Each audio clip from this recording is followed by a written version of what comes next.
ভাবি চাওকচোন আপুনি যিবোৰ প্ৰব্লেমৰ কাৰণে ষ্ট্ৰেছত ভুগি আছে অথবা ডিপ্ৰেশ্যন ৰিয়েলি সেই প্ৰব্লেমবোৰ এক্সিষ্ট কৰে নে আপুনি সেইবোৰ জাষ্ট কল্পনা কৰে অথবা আপোনাৰ মনৰ ধাৰণা এজাম্পশ্যন।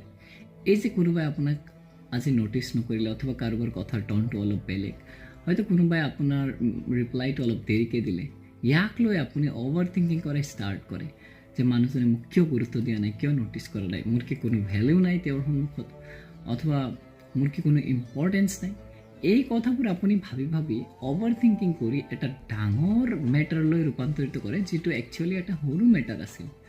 এইদৰে আপোনাৰ জীৱনৰ 90% প্ৰব্লেম আপুনি নিজেই ক্ৰিয়েট কৰে। চাওক, ষ্ট্ৰেছ বা ডিপ্ৰেশ্যন এইবোৰ বাহিৰৰ বস্তু নহয়, এইবোৰ আপুনি নিজেই ক্ৰিয়েট কৰে নিজৰ মনত। আজি আপুনি যিটো বিষয় লৈ ইমান অভাৰ থিংকিং কৰি আছে, এক বছৰ পাছত সেইটো বিষয়ৰ কোনো ভেলু থাকিবনে, অথবা আপুনি সেই বিষয়টো পাহৰি যাব, তাৰ কোনো গুৰুত্বই নাথাকিব আপোনাৰ জীৱনত। চ' যিটো বিষয় এক বছৰ পাছত তাৰ গুৰুত্ব নাথাকে, সেই বিষয় লৈ 1 ঘণ্টা নষ্ট কৰাও ঠিক নহয়। ফৰ এন এক্সাম্পল, আপুনি ধৰক অফিচত গৈছে বা আপোনাৰ কৰ্মক্ষেত্ৰত গৈছে, ইয়াৰ পাছত আপোনাৰ ছিনিয়ৰ বা অথবা আপোনাৰ বছ আপোনাক ৰুডলি অলপ বিহেভিয়াৰ কৰিলে। এতিয়া আপোনাৰ তাত দুটা অপশ্যন আছে। অপশ্যন নম্বৰ 1, আপুনি সেইটো ভাবি থাকিব গোটেই দিন যে তেওঁ মোক এইদৰে কেনেকৈ ক'লে, কেনেকৈ ক'ব পাৰিলে, কিয় ক'লে, ভাবি ভাবি গোটেই দিনটো নষ্ট কৰিব।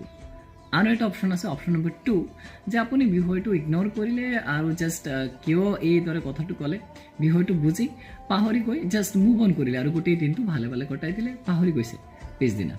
তো এইদৰে আমি প্ৰব্লেমবোৰ ইগন'ৰ কৰি আমি আগবাঢ়িব পাৰোঁ। চাওক, সকলো কথাতে যে সমানে ৰিয়েক্ট কৰিব লাগিব এইটো জৰুৰী নহয়। কেতিয়াবা কেতিয়াবা আমি কিছুমান বিষয় ইগন'ৰ কৰিব পাৰিব লাগিব। চাওক, ইগন'ৰ কৰা মানুহৰ দুৰ্বলতা নহয়, বৰঞ্চ এইটো এটা স্কিল হেপ্পী থকাৰ।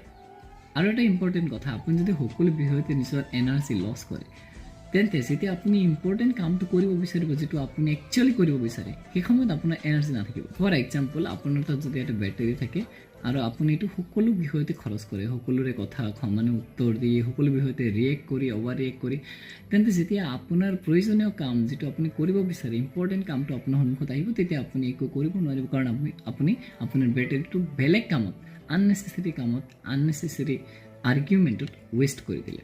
চ' এট লাষ্ট মই এটা বাক্য কৈ মোৰ এই স্পেচটো শেষ কৰিব বিচাৰোঁ, don't sweat the small stuff. Thank U.